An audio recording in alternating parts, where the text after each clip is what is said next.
This is the story of the one.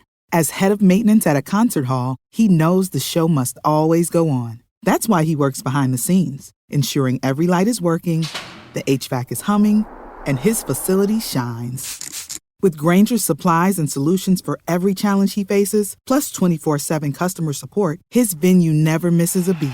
Call quickgrainger.com or just stop by. Grainger, for the ones who get it done. What's the easiest choice you can make? Window instead of middle seat? Picking a vendor who sends a great gift basket? Outsourcing business tasks you hate? What about selling with Shopify? Whether you're selling a little or a lot, Shopify helps you do your thing, however you cha-ching. Shopify is the global commerce platform that helps you sell at every stage of your business. From the launch your online shop stage to the first real-life store stage, all the way to the did we just hit a million orders stage. Shopify's there to help you grow. Whether you're selling scented soap or offering outdoor outfits, Shopify helps you sell. Wherever and whatever you're selling, Shopify's got you covered. Sign up for a $1 per month trial period at shopify.com/try. Go to shopify.com/try now to grow your business, no matter what stage you're in. Shopify.com/try.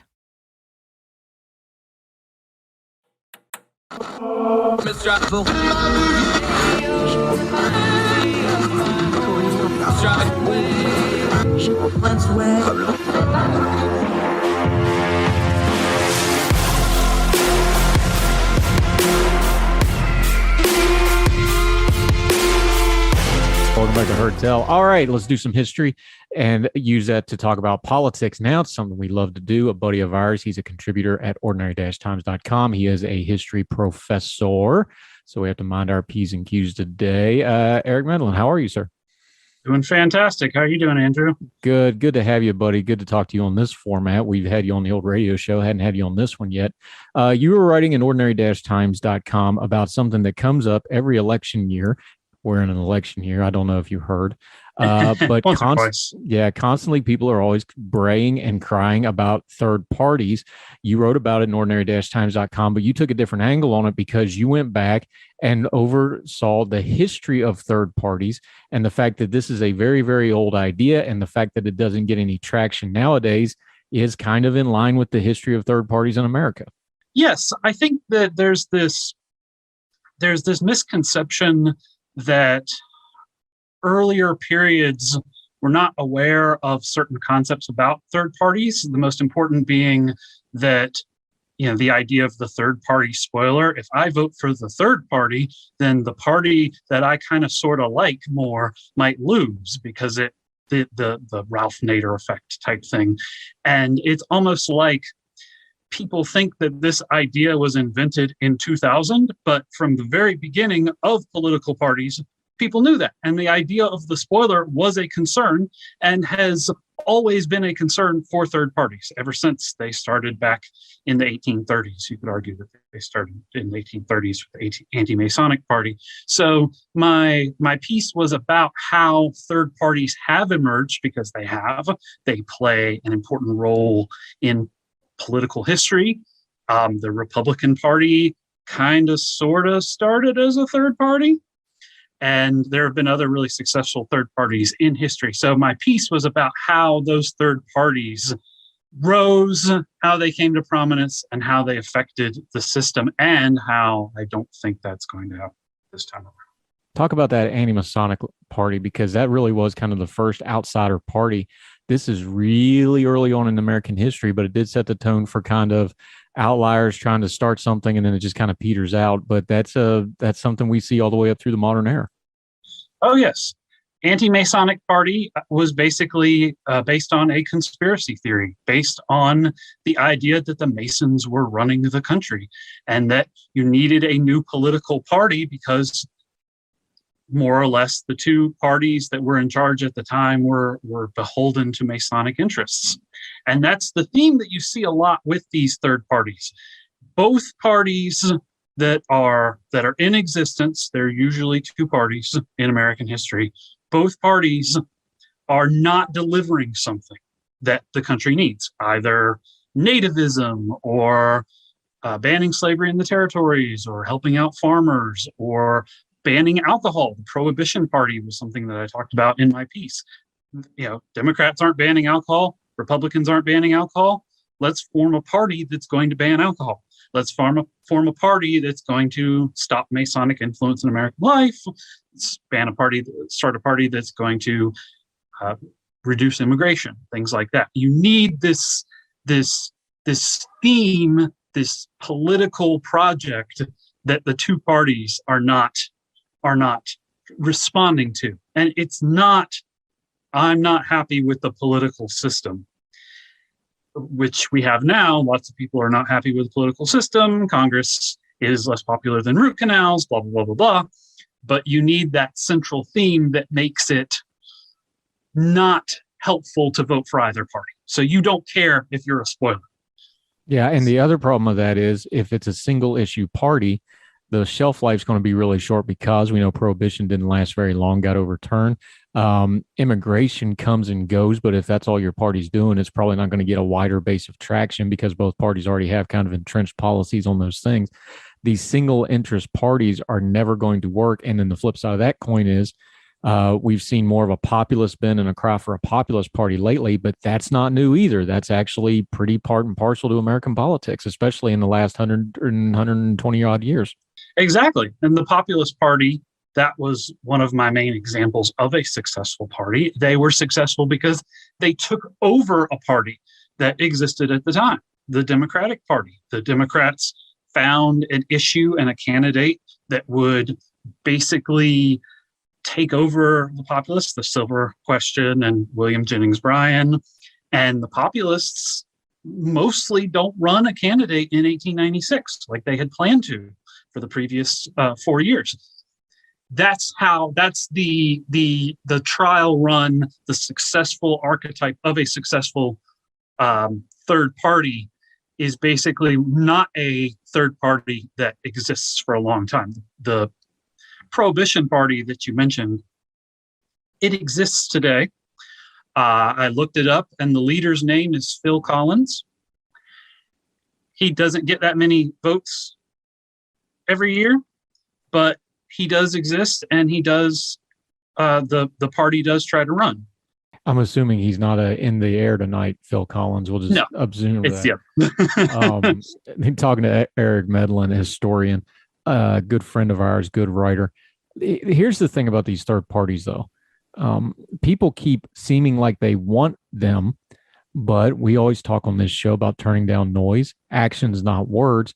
People say it, but they don't live it, and they don't do it in their actions when they actually end up going to the polls. When we have had third parties, we have people that do good spoiler campaigns. Ross Perot did very well considering the environment, but that's about it. So why do people keep saying they want something when they don't turn around and vote for it? I think that's a great question, and it fuels those occasional third party runs that you do see, your Don Andersons, your Ross Perots.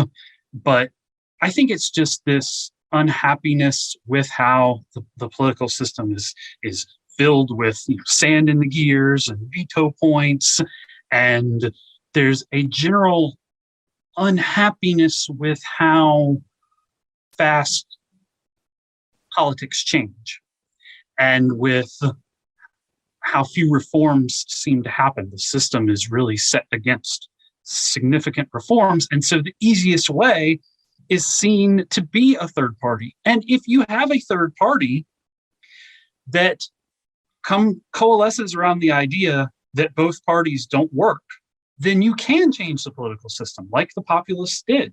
1896, they pushed for William Jennings Bryan. 1900, 1904, you have Teddy Roosevelt, you have all these progressive policies, you have Taft and Wilson, who are progressives, who introduce all these reforms. It can work, but you have to have that idea where you don't care if your traditional party actually wins or loses.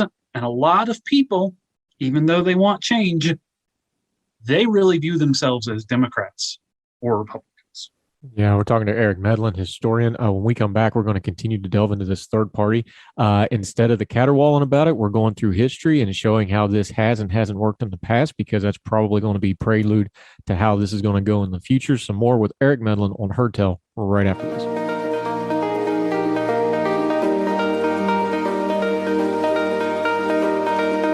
Welcome back to Her Tell. We're with our friend Eric Medlin. He's a historian. He's also a great writer. He's writing in ordinary-times.com about third parties, which everybody talks about.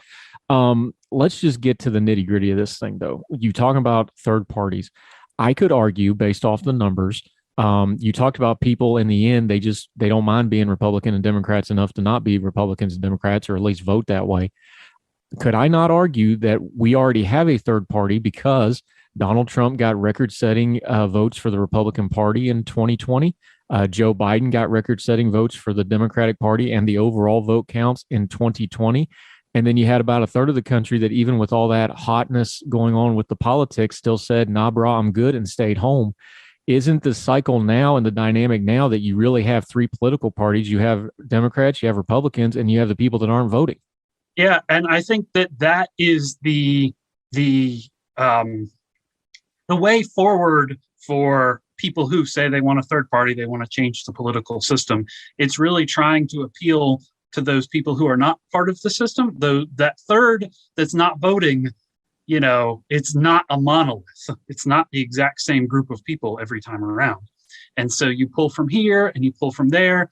And that's what I think of when you hear these narratives about, the Democratic Party is doomed by educational polarization, and they don't, the way that the Senate is structured, they don't have a chance.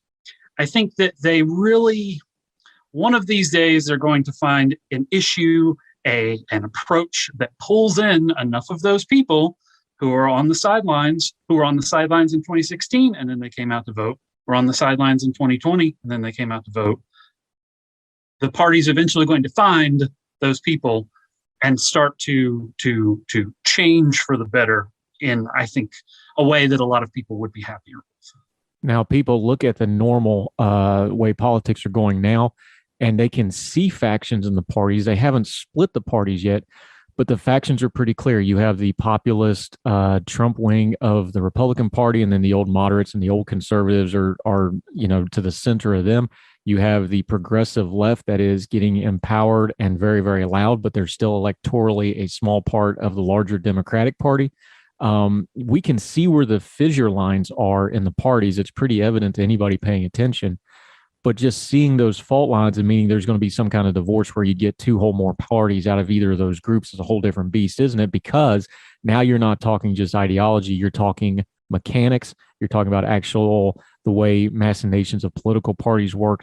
Talk about that divide, because the examples you give, like the Democrats being taken over by the populists in the late 1890s, they had a structure to do that. That sort of structure doesn't really exist right now. Yeah, I think that these parties, there've really only been two times that a major party in American history has collapsed. And those two times emerged from treason in the 18-teens and civil war in the 1850s. Ever since then, these two parties, the Democrats and the Republicans, have adapted, and they've been forced to change, and they've taken on new attributes. They've brought in new people. They've reformed themselves. The Democrats did in the 70s when the post-Watergate reforms were seen as this building of a new Democratic Party that wasn't beholden to the machines. They change when they have to, and the Democratic Party sees no desire. They believe that the more progressive wing and the more centrist wing have achieved the trifecta in government, and they had a trifecta in government about 10 years ago. You put one of these parties out of power for 10, 15, 20 years, like happened in the 1930s. I mean, if you look at how the Republican Party did in the House between 1932 and 1994, it's exceptionally terrible. You need those kinds of changes. You need those devastating losses and those large stretches out of power to really force these parties to change, because they're really around to put politicians in charge of the government. And if the politicians are not being in charge of the government, then they feel the need to really seriously change. But right now, I don't think they believe that. No, they don't. And we have the numbers to prove it, because Congress is the most partisanly divided Congress is. Usually it's these are very thin majorities. These are the thinnest majorities we've ever really seen. People forget, we talk about FDR. He had 2/3 majorities, both houses at one point. It's just unthinkable now. This is going to continue to be a thing. I think even like the coming midterms, just because the Republicans take Congress, they're going to have 2 years of them being in power, and Joe Biden's going to get a run against that. It changes that dynamics. I think just the dynamics and the polarization and how close these margins are, because the country's close. I mean, it reflects the margins in the country. Does that almost take away the need of it, because it's just such a fine margin now that nobody's going to want to step out and go, we can't afford to break off 15, 20% of any party at this given time? Well, the Republican Party is convinced that if the Democratic Party wins, they're going to impose socialism and communism and make critical race theory the official ideology of the United States. And the Democratic Party is convinced that if Republicans win, they're going to impose fascism. And there's really no desire to have the other party, to threaten the strength of one's party and to threaten the viability of one's party, even though, as you say, the majorities are so thin. And once a party gets into power with a 50-seat majority, what are they going to do? As we've seen, a party with a 50-vote majority in the Senate, well, majority with the vice president, they have to make every single member happy, which means they don't pass very much. So the voters are trying as hard as they can to put people who they support and who they like in charge, mainly so the other party is in charge. And that is a recipe for the 1870s and the 1880s, when every election was a rehash of the Civil War, more so than the 1890s and the 1920s, where these strong third parties are coming up and they're challenging the main two parties. And the main two parties are saying, hey, maybe we need to change what we're going to do. Right now, I don't think they believe that. Yep, history doesn't repeat, but it rhymes. And right now we got ourselves a rap song going. Eric Medlin, our friend, our historian. You also have a great local history book out. You do a lot of local history writing. Let people know where they can follow you on social media, where you're writing, and about your book and such, so they can find you. So they can follow me at twitter.com/MedlinWrites. And this is my book, History of Franklin County, North Carolina. You can buy it on Amazon, Barnes & Noble, and online. Just Google History of Franklin County, North Carolina, Eric Medlin. And he writes for us at ordinary-times.com. He also has a Medium page. Make sure you check that out. Follow him at both places. Good guy, good writer, good perspective. Even might need to work on his home shopping network presentation there. That wasn't super smooth. We might have to work on that, my friend. For those of you watching on the YouTube channel. Eric Medlin, great job, buddy. Appreciate you. Thank you so much, Andrew. Take care. We'll have you back for sure. Thank you, sir.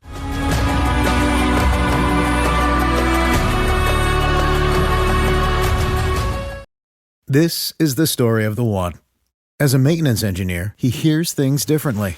To the untrained ear, everything on his shop floor might sound fine, but he can hear gears grinding or a belt slipping. So he steps in to fix the problem at hand before it gets out of hand. And he knows Grainger's got the right product he needs to get the job done, which is music to his ears. Call, click Grainger.com, or just stop by. Grainger, for the ones who get it done.